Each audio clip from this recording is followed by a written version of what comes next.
পাহাড় মেঘের প্রেমের সম্পর্ক অতি নিবিড়। কখনো মেঘ পাহাড়ের গায়ে ভেসে বেড়ায়, আবার কখনো মেঘ বৃষ্টি হয়ে পাহাড়কে সিক্ত করে। আর তা যদি হয় মেঘালয়, তবে পাহাড় মেঘের এই খেলা দু চোখ ভরে দেখাই যায়। নমস্কার বন্ধুরা, আজকের পর্বে আপনাদের সবাইকে স্বাগত জানাই।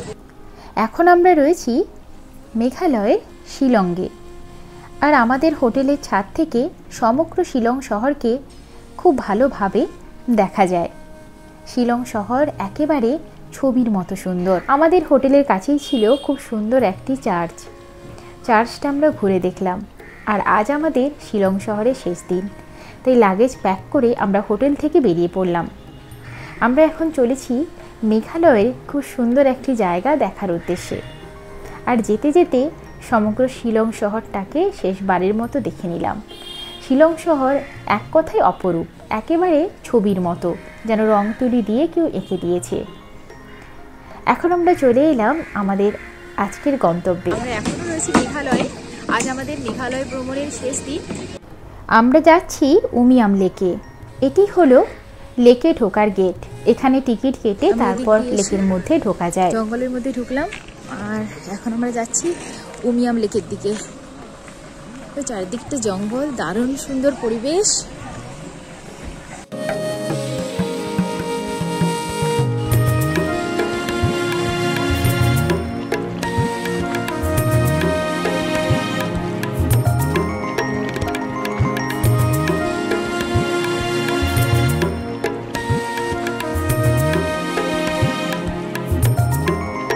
সকাল থেকে বেরিয়ে আমরা এখন চলে এসেছি উমিয়াম লেকে। তো আমার পেছনেই রয়েছে উমিয়াম লেক। তো সামনে রয়েছে লেক, পেছনে পাহাড়, আর পাহাড়ের উপর রয়েছে মেঘ। তো অসাধারণ সুন্দর।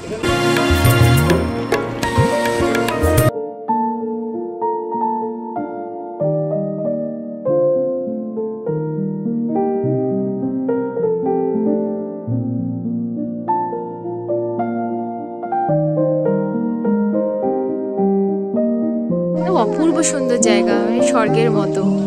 পেছনে পাহাড়, সামনে লেক, আর উপর থেকে দেখলে মেঘ। কি যে ওই সাইডে মেঘ জমে আছে।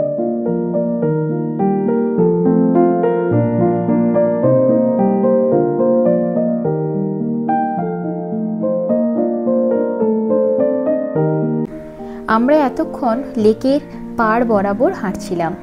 তবে জঙ্গলের মধ্যে রাস্তা ধরলেও লেকের সামনে এসে পৌঁছানো যায়। এটি হলো সেই রাস্তা। আর লেকের জলটা দেখুন, একেবারে নীল। আর এখন নভেম্বর মাস, তাই বৃষ্টি বেশ কিছুদিন হয়নি, সেই কারণে জল আরও স্বচ্ছ। দেখে একবারের জন্য ভুল হয় আমরা যেন কৈলাসের মানস সরোবরের সামনে চলে এসেছি। লেকের জল এতটাই নীল, আর ওই দিকের পাহাড়গুলো একেবারে শ্বেত শুভ্র বরফের মতো মেঘ দ্বারা আবৃত। তবে বেলা বাড়ার সঙ্গে সঙ্গে মেঘগুলো ধীরে ধীরে সরে যাচ্ছে, তাই একবারের জন্য ভুল হতে পারে আমরা যেন কৈলাস মানস সরোবরের সামনে দাঁড়িয়ে আছি।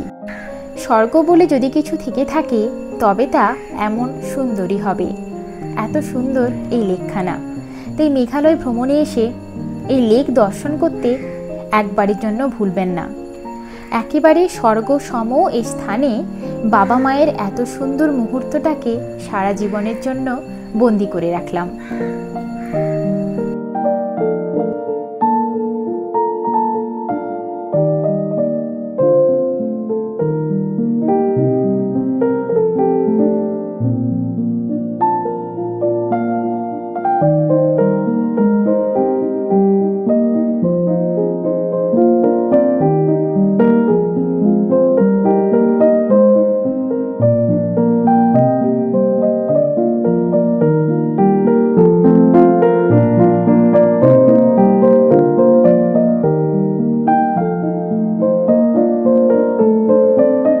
চারদিকের পরিবেশটা মানে অসাধারণ সুন্দর। আর এখানে আপনারা চাইলে বোটিং করতে পারেন। স্পিড বোটেরও সুবিধা রয়েছে, এমনিও বোট রয়েছে। স্পিড বোটের ক্যাপাসিটি হলো 3 জন, 3 জনকে 5 মিনিট ঘোরাবে, আর তার জন্য লাগবে 472 টাকা। তার এমনি বোটে যেতে চাইলে তারও ব্যবস্থা রয়েছে, সেক্ষেত্রে এমনি বোটে আপনাদের 10 জন যেতে পারবেন, আর ভাড়া পড়বে 1100 টাকা। আর একই টাইম 5 মিনিট আপনাদেরকে ঘোরাবে।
বোটিং করা, এছাড়া এখানে আর সেরকম করার কিছু নেই।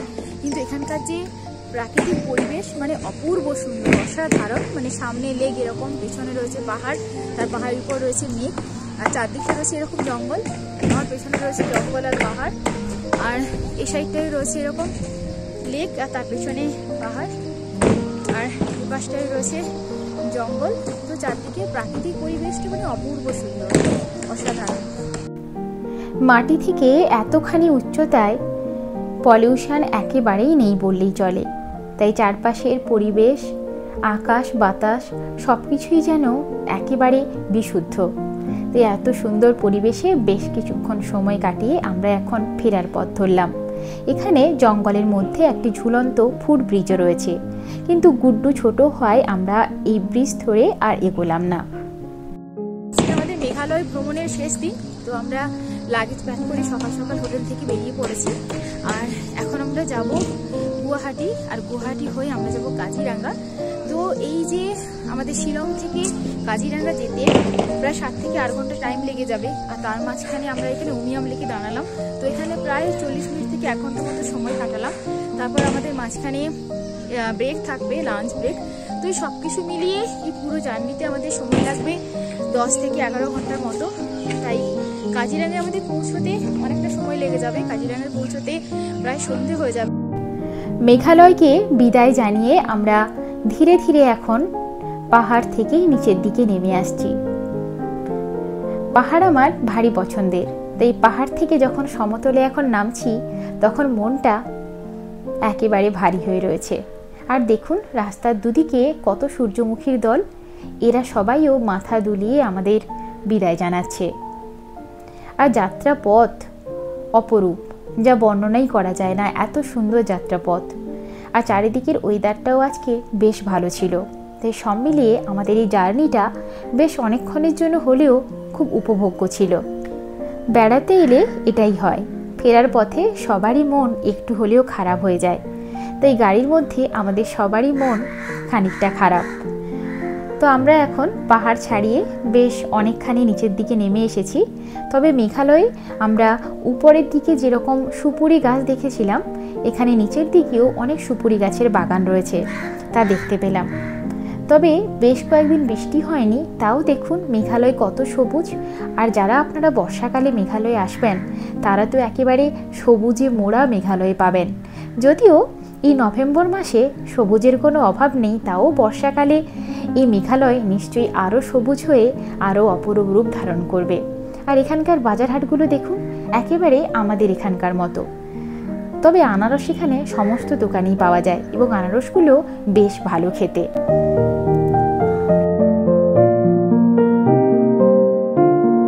এখানে একটা ধাবা ঠিক করা হয়েছে, সেখানে আমরা লাঞ্চ করব। এই যে এটা হলো সেই ধাবা, লাঞ্চ ব্রেক, এখানে লাঞ্চ করব। অলরেডি রান্না করে নিয়ে এসছে, আর ওদিকে পাহাড় দেখা যাচ্ছে, সবাই খেতে বসে গেছে।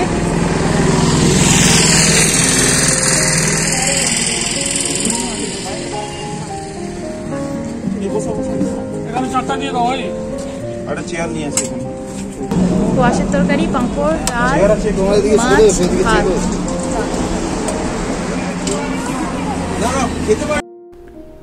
খেতে খেতে আমাদের প্রায় 3টে সাড়ে 3টে বেজে গেল। খাওয়ার পরে আবারও যাত্রা শুরু। আর দূরে দেখুন আসামের ছোট ছোট পাহাড়ের শ্রেণী দেখা যাচ্ছে। শীতের বেলা, তাই ঝুপ করে সন্ধে হয়ে গেল। এখনও আকাশের পশ্চিম দিকটা লাল হয়ে রয়েছে, আর চারিদিকে দোকানপাটগুলোতে আলো জ্বলে উঠেছে। আজকে আবার ছিল ছট পুজো, তাই রাস্তায় দেখুন কত মানুষজনের ভিড়। ইতিমধ্যে আমরা কাজিরাঙ্গাতে চলে এসেছি। কাজিরাঙ্গার জঙ্গলের মধ্য দিয়ে আমরা এখন এগোচ্ছি। আর দুদিকে জঙ্গল থাকায় এখানে স্পিড লিমিট রয়েছে 20 কিলোমিটারের মতো, কারণ এই রাস্তা দিয়ে জঙ্গলের এপাশ থেকে ওপাশে বিভিন্ন বন্য জন্তুরা পারাপার করে। তাই আমাদেরকে এখন আস্তে আস্তে সামনের দিকে এগোতে হচ্ছে। তাই আমাদের হোমস্টেতে পৌঁছতে খানিকটা বেশি সময় লাগবে। তো আজকের পর্ব এ পর্যন্তই। আশা করি আপনাদের ভালো লাগলো। ভালো লাগলে অবশ্যই ভিডিওটিকে লাইক করবেন, শেয়ার করবেন এবং চ্যানেলটিকে সাবস্ক্রাইব করে পাশে থাকার অনুরোধ রইল।